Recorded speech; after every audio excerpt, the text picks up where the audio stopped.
Namaste, Marcus here again.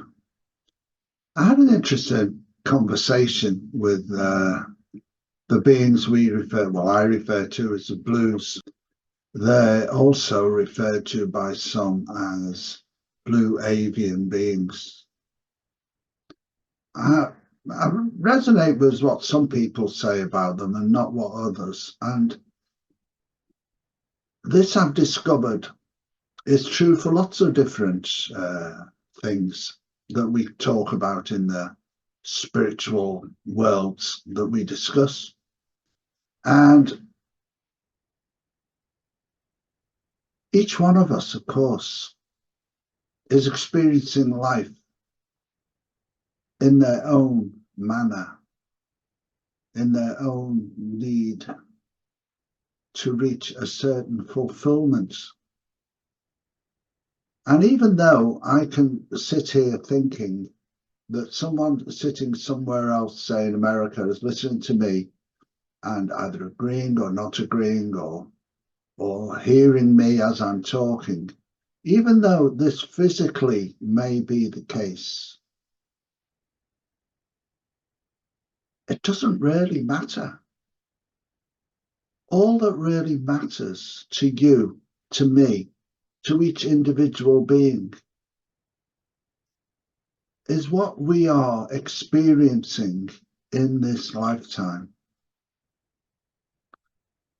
I've used this picture from Simon sent me, which is a beautiful image. And it is an image, and it's what we would call a backdrop.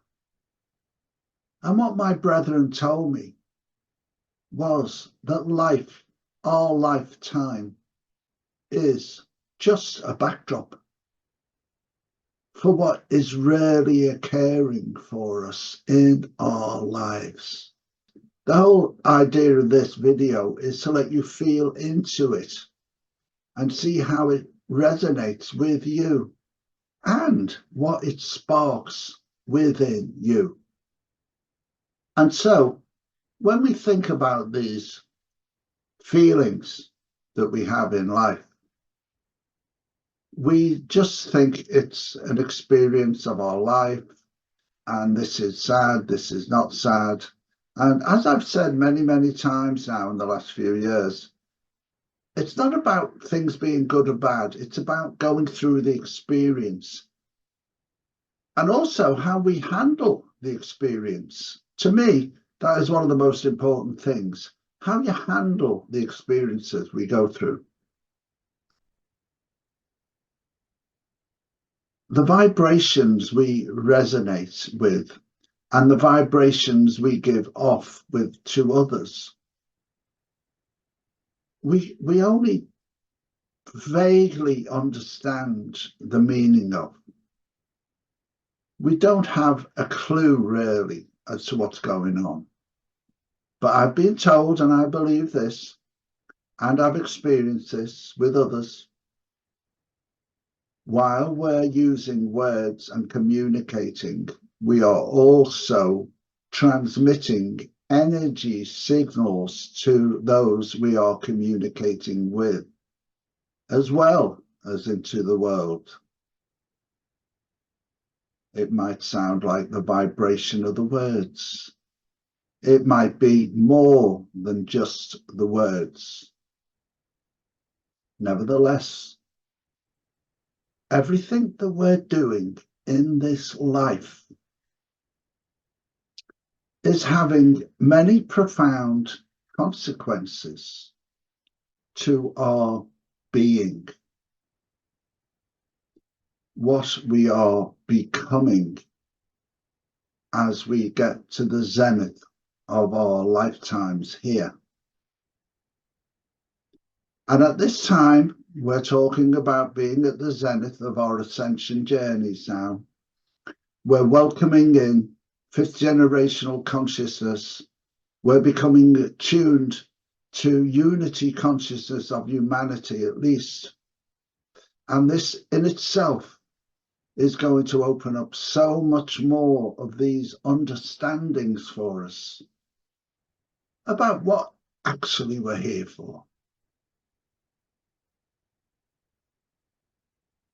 I've never believed we're here so we can have a 9-to-5 life in a job and raise a family and make loads of money and build big houses and start wars and do all these normal things that we've been doing for so long. I can't believe that was ever the case. But to get to where we are now, we have obviously needed to have these experiences. Some people in their lifetime have near-death experience. And this experience changes everything about their understanding of life and death, religion, God, source, understandably. But we shouldn't need a massive experience to start now to get to grips with the important things. Let's try and be nice to others, no matter whether they agree with our philosophy or not. Let's just try and be understanding of others. I'm not keen on letting others walk all over us so that they can tell us that we should understand what they do. I'm not saying that is the case for me.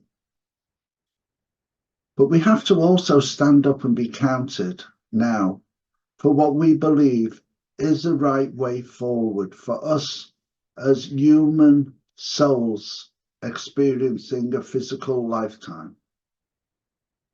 Try and be nice to people. Try and emanate love into the world. Try and send healing to those that need it. Try and be compassionate. Try and help those less fortunate than yourself. Creatures as well as humans, animals, trees, everything in existence, in fact. It doesn't take much to feel like that. And the difference it makes to the world is immense. Anyway, that's my chat for today. Until next time, namaste.